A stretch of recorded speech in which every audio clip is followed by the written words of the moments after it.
What's happening, everybody? On today's show, some spring game dates are getting announced. We'll tell you when Mizzou, Ole Miss, and Arkansas will commence their spring practices with their spring games. Also, a ton of SEC talent was invited to the NFL Combine. We'll highlight a few of the big names. The Georgia Bulldogs with the highest recruiting budget in the country. We'll catch you up to date on that. And our conversation with Ole Miss offensive lineman Nick Broecker as he prepares to head to the next level. Locked on SEC starts right now. Are Locked On SEC, your daily podcast on the Southeastern Conference. Part of the Locked On Podcast Network, your team every day.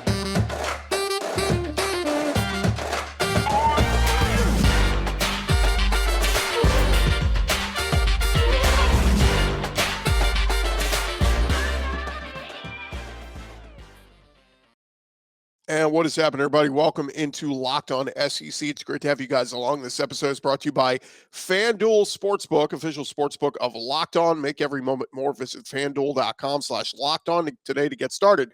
I'm Chris Gordy. Thanks for making Locked On SEC your first listen every day. Remember, Locked On SEC is free and available on all platforms, including YouTube and at LockedOnSEC.com. Let's jump into it. Let's go around the conference. Boots out to the right. Intercepted. Takes the handoff. Throws inside of the ball. What a catch. Around the conference. And we have a little spring game madness. So we're starting to figure out some more dates for official spring games. We'll start with Missouri. They have officially announced their date for their spring game. Mizzou doing things a little bit different. They will hold their annual spring game on March 18th. That's just in a couple weeks. Kickoff will be held at 11 a.m. So March 18th, if you're a Mizzou fan, go ahead and circle your calendar. This is the second straight year where Mizzou doing things much earlier, playing their spring game in mid-March, where everybody else does April. Missouri fans will get their first look at this team. And, of course, injury to their quarterback. We're going to get to see some of the other guys in there with former Miami quarterback Jake Garcia coming in through the transfer portal, competing for that starting job. He'll get an opportunity to showcase his talents. And then a few other Mizzou players making their debut in Oklahoma transferred receiver Theo Weiss and Northwestern transferred defensive lineman Austin Firestone. So some things to keep an eye on there. We'll see if Eli Drinkwitz can build off of last season, back up some more wins, but they're doing it much earlier than all their other SEC brethren. And Mizzou looking to reach bowl eligibility in back-to-back seasons under Eli Drinkwitz. They have not made a bowl game in 3 straight seasons since they came over to the SEC. Meanwhile, the Grove Bowl date at Ole Miss has been announced. The intra-squad scrimmage between Team Red and Team Blue will take place April 15th at 2 p.m. Central at Vaught Hemingway Stadium. Spring practice starts up for the Rebs on March 21st. And there will be a lot of attention with the Rebs as they have a quarterback battle on their hands with Jackson Dart, Spencer Sanders coming in, Walker Howard coming in from LSU. And Ole Miss has added a lot of big names through the transfer portal in addition to Spencer Sanders. So we'll start to see a little bit of their new talent, how they mesh and settle in as the Rebels look to bounce back from kind of a rough end to the 2022 season that commenced with their loss to Texas Tech in the Texas Bowl. So Lane Kiffin and company are going to try to bounce back, see which quarterback has the upper hand coming out of spring ball. So April 15th for Ole Miss's spring game. Arkansas, they announced their spring football game will begin on Saturday, April 15th at noon Central at Reynolds Razorback Stadium. So same day as Ole Miss and Arkansas, both on April 15th. The Razorbacks, they got a lot going on campus that day. They're scheduled to play a home baseball game against Tennessee and a home softball game against UAB that day. So we'll see what time Arkansas or what happens on campus there in Arkansas with their game at noon Central. We'll see what times those baseball and softball games are, but it'll be a very active day for Razorback fans on campus that day. And of course, some other games that have already been announced. Auburn already set their 8A game. That'll be on April 8th. Florida, theirs will be on a Thursday, April 13th. They like doing theirs a little bit differently. So the orange and blue game, Thursday, April 13th. Texas A&M, they announced theirs will be Saturday, April 15th. That'll be at 3 p.m. Central. So they're the same day as Ole Miss and Arkansas. Alabama will be a week later. The Crimson Tide will have their A-Day game on April 22nd. So there is that one. And then Kentucky. They announced they will not have a spring game this year due to the turf being replaced at Kroger Field. Their spring practices will start up on March 6th. So there you have it. Those are the latest spring game dates around the SEC. Mark your calendars. And, of course, a lot of those will be televised either on SEC Network or SEC Network Plus streaming. So get ready for that. In other news, Alabama insider Chase Goodbread of AL.com. He has been focused on the Alabama coordinator hires with Kevin Steele and Tommy Rees. And he was on Paul Feinbaum this week, and he said he believes that former Alabama DC Jeremy Pruitt is going to end up back at Alabama. Pruitt is facing NCAA sanctions from his time at Tennessee, so obviously not a great time to hire him back. Probably why Nick Saban settled for Kevin Steele is kind of a short-term fix. And we'll see once the dust settles on Kevin Steele, not just Chase Goodbread, but a lot of folks expecting that Alabama will bring back Jeremy Pruitt as their DC, who was outstanding as their defensive coordinator a handful of years ago. So Kevin Steele for now, but keep that in your back pocket. Sounds like Jeremy Pruitt may end up being the Alabama DC down the road once the heat settles off of him from all the stuff that happened at Tennessee. And the NFL Combine going to take place February 28th through March 6th up in Indianapolis. And on Wednesday, the NFL announced a list of over 300 Combine invitees. 81 players from the SEC made the cut. 37 offensive players, 41 defensive players, and 3 specialists making the invite list to the NFL Combine from the SEC. Just some names to highlight.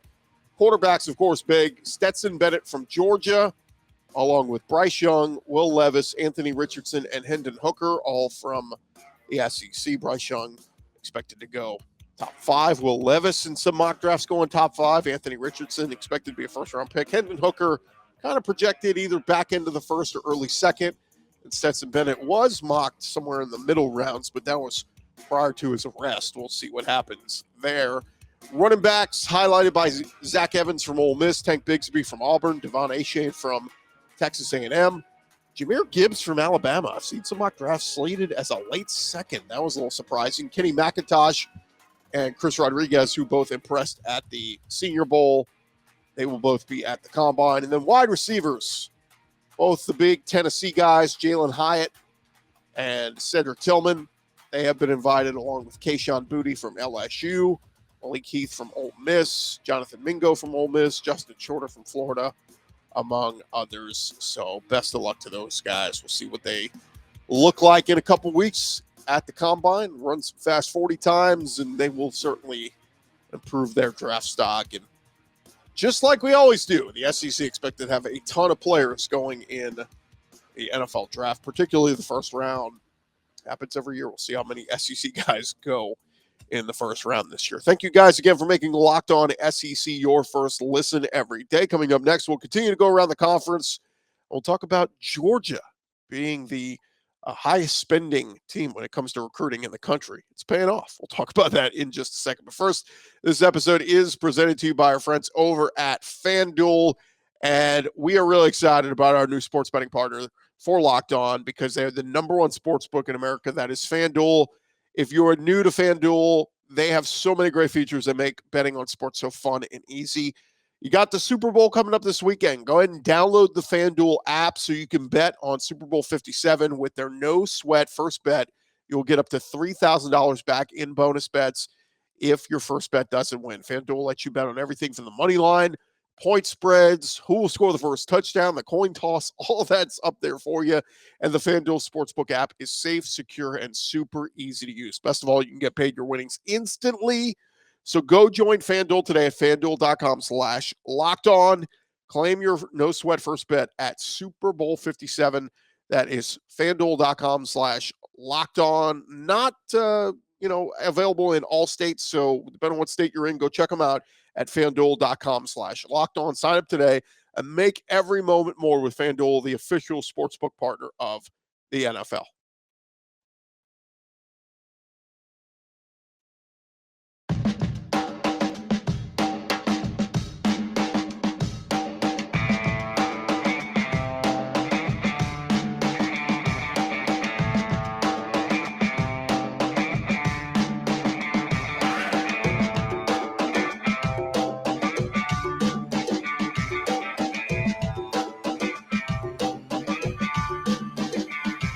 Rolling along here, locked on SEC, and we were going around the conference before the break and hitting on a bunch of the big topics going on around the conference. So let's go ahead and jump back into it as we dive back in. Georgia Bulldogs leading the country in spending on recruiting, and that has been a recurring theme with the Georgia Bulldogs under Kirby Smart as they have gone back-to-back national championship winners. The Bulldogs spent just over $4.5 million on their football recruiting budget during last fiscal year. That's according to an NCAA financial report that the athletic department released on Wednesday to the Athens Banner-Herald.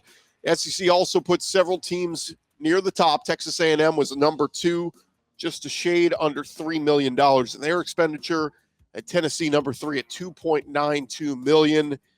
Future SEC member Texas, they come in at $2.4 million, and Alabama at $2.3 million. Those numbers were put together by USA Today in partnership with the Knight Newhouse Data Project at Syracuse. In each of the last 4 non-COVID recruiting cycles, Georgia spent the most money on football recruiting among all public schools.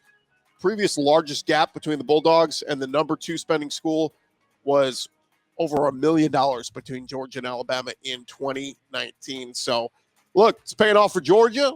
It's paying off for Alabama. It's a memo out there. If you're a school that is lacking in recruiting, put some more money behind it. Put some more resources, and you'll certainly see some improvement there. But that's why Georgia just went back-to-back. They recruited very well, and then they developed that talent. Kirby Smart and company doing a fantastic job.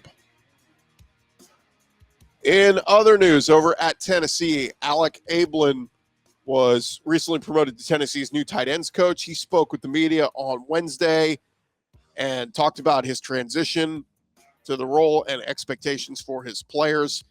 He said it was easy to go to UCF with Josh Heupel after spending a year at Missouri, and this promotion now at Tennessee, he said, means the world to him. He said wide receivers coach Kelsey Pope, who also went from analyst to position coach, has been a tremendous person to lean on. And Ablin said he's very excited to hit the road recruiting. Said he wants tight ends who can block and catch, since Tennessee doesn't substitute many players during a drive. He said you've got to be able to do both. And he also talked about newcomer McCallan Castles and Jacob Warren, who's coming back. Both of those guys are good at doing both. Ablin said that Warren will be more of a contributor when it comes to prep with all the experience that he brings to the table this year. Over at Alabama, Derek Dooley, currently an analyst on the Alabama staff, working under Nick Saban. And he's been working for Saban for a long time throughout his career. Back in the early 2000s, he was on Saban's staff at LSU. Also served, like we said, as an offensive analyst on the Alabama staff this past year. Earlier this week, Dooley was accepting an award on behalf of his late father, Vince Dooley, and was asked about what Nick Saban has meant to his career. AL.com put out the quote, said, I sort of owe just about everything to Coach Saban as far as my career because he really taught me what it meant to be a football coach. I was with him for 7 years at a very impressionable time, so it was great for me. He said it was really refreshing to me to get back to my roots and remind me what it takes to win and build a team, and that hasn't changed. You're always looking for new ways to do things. Certainly there are things in football you need to adapt and adjust to. There's not much difference from Alabama today as it was at LSU 20 years ago. So we'll see how long Derek Dooley remains at Tuscaloosa. A lot of those guys, when they go there as a analyst, they don't last very long there. By the way, shout out to Vanderbilt Hoops.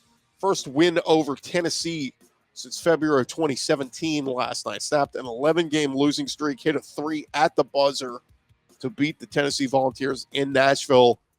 Congrats to the Vanderbilt Commodores. Big win for them.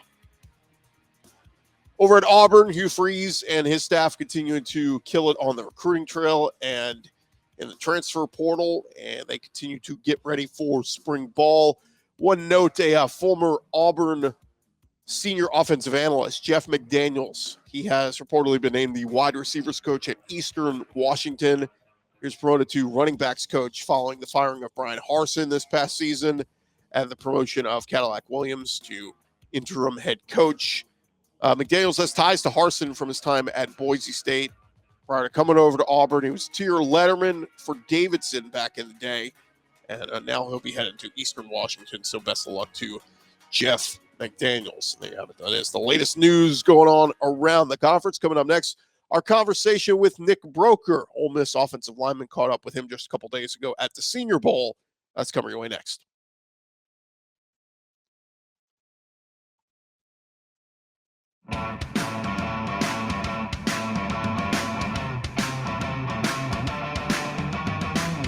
Going along here, Locked On SEC, and brought you guys a bunch of our interviews back from Senior Bowl week, and we caught up with Zach Pickens from South Carolina. We talked with Ali Gay from LSU. We had talked with Hendon Hooker from Tennessee, Cam Latu from Alabama, among others. And one of the interviews we did not get to bring you guys yet, Nick Broecker, Ole Miss offensive lineman. We were able to catch up with him at the Senior Bowl and talk about his preparation, taking his game to the next level. So real quick, wanted to send you guys our interview with Nick Broecker, Ole Miss offensive lineman.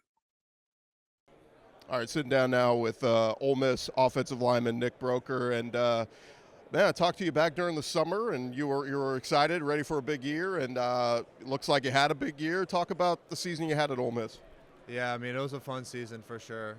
Started out real hot and kind of cooled down towards the end as a team, which was pretty unfortunate. But, it was a great time getting out on the field with everybody again, having a fun senior season. Had to be fun to block for those running backs. Quinshon Judkins a year ago, just this little unknown kind of 3-star running back. What did you see it from him over the summer? Like, hey, there's something special here. Yeah, definitely. He enrolled early, so all through spring ball, you could kind of tell he was going to be a guy that could really carry the rock for us, and obviously had a great season, and I was just really proud of him. What the offensive line was just such a strength all year long. Talk a little bit about the chemistry that you guys had, because it really showed through in both run blocking and pass protecting. Yeah, definitely. I thought that was like kind of the coolest part, having such a good unit. The three interior guys, me, Buckshot, and Jerm, were all the same class, so kind of had a really good bond there, and had two younger tackles, but me and Jerm both playing tackles. We knew those guys really well from the years before, and we were kind of able to help those two, and I thought both of the tackles played really well as well. Obviously, like you said, the backstretch of the season was a little bit difficult. What do you remember from the Egg Bowl? Because, man, it started to get a little you could tell both teams don't like each other, put it lightly, I guess. Yeah, definitely. It's a very heated rivalry, to say the least. I mean, it's definitely two programs, within the state that are very different, very against each other. Growing up, I feel like you're either Ole Miss or State, so it's a really neat experience to play a part of, between just such a cool rivalry with so much history.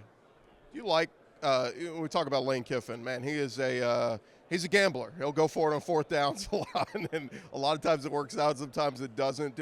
As players, do you like kind of that confidence he has in you guys? Hey, fourth and short, let's go get this. Yeah, definitely. Offensively, him trusting us that we can get it means a lot to us. And I think even for the defensive guys, if they feel like, if the offense doesn't get it, that they can go out there and stop the other team. I feel like that's kind of like their view on it as well. Talk with Ole Miss offensive lineman Nick Broecker. Talk a little bit about what this week has been like. I mean, everybody says like just craziness, like you're being pulled through the ringer on the football field and with all the interviews and everything. But what's this week been like for you so far? Yeah, it has been pretty busy. It's been really cool though. It's been really fun to, meet with the teams and just get to know some of the other guys that you don't really know, but like you're in the same conference and you play against them and see them, and it's like fun to talk to them about what'd you think of this game, like blah blah blah. So that's been really cool. Is there anything to? I mean, you talk about the familiarity of the SEC, but like, yeah, you got Byron Young, and all these guys, like guys you went up against during the season. Does that help at all being out here? Definitely. I feel like there is kind of like a, you've already kind of scouted a lot of the guys that are here, like you said. I mean, DJ Dale's here. Both the Byron Youngs are here. Cam Young's here from State. I have a teammate here, Tavius Robinson from Ole Miss on the D-line.